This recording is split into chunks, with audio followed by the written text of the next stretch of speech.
तुझे किसने कहा कब्र में तेरी याद नहीं आती, बिना याद किए कोई रात नहीं जाती। आज वो बेवफा के अपना कुछ निशानी दे जा,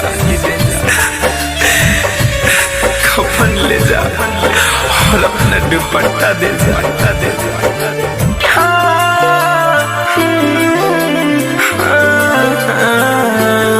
लभर को बड़ पे आजा दीवाना रोता, लभर को बड़ पे आजा दीवाना रोता। आके कफन हटा दो, अपना ओढ़नी ओढ़ा दो, आखिरी बार मिले आजा दिलवा मर के जो होता। आके कफन हटा दो, अपना ओढ़नी ओढ़ा दो, आखिरी बार मिले आजा दिलवा मर के जो होता। लभर कब्र पे आजा दीवाना रोता, लभर कब्र पे आजा दीवाना रोता, लभर कब्र पे।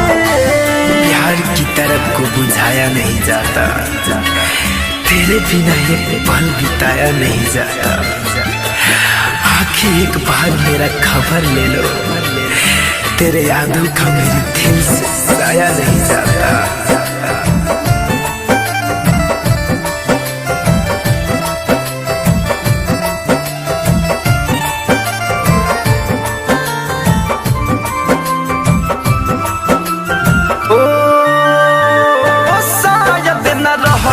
हमारा हाथ के लकीर में इतने प्यार लिखल रहे, हमारा तकदीर में।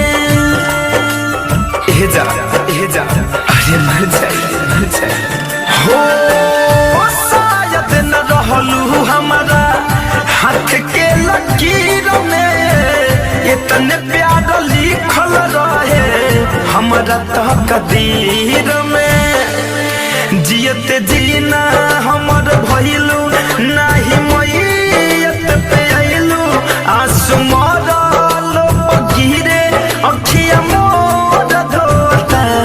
लभर कब्र पे आजा दीवाना रोता, लभर कब्र पे आजा दीवाना रोता।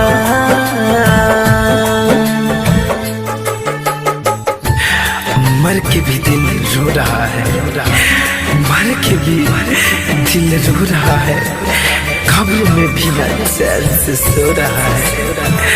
अरे आंखें तो बंद ही है, आंखें तो बंद ही है, फिर भी पलकों को भिगो रहा है, भिगो रहा है।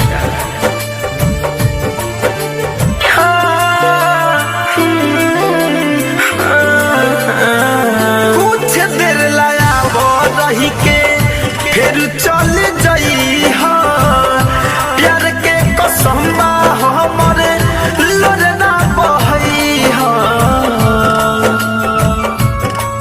जा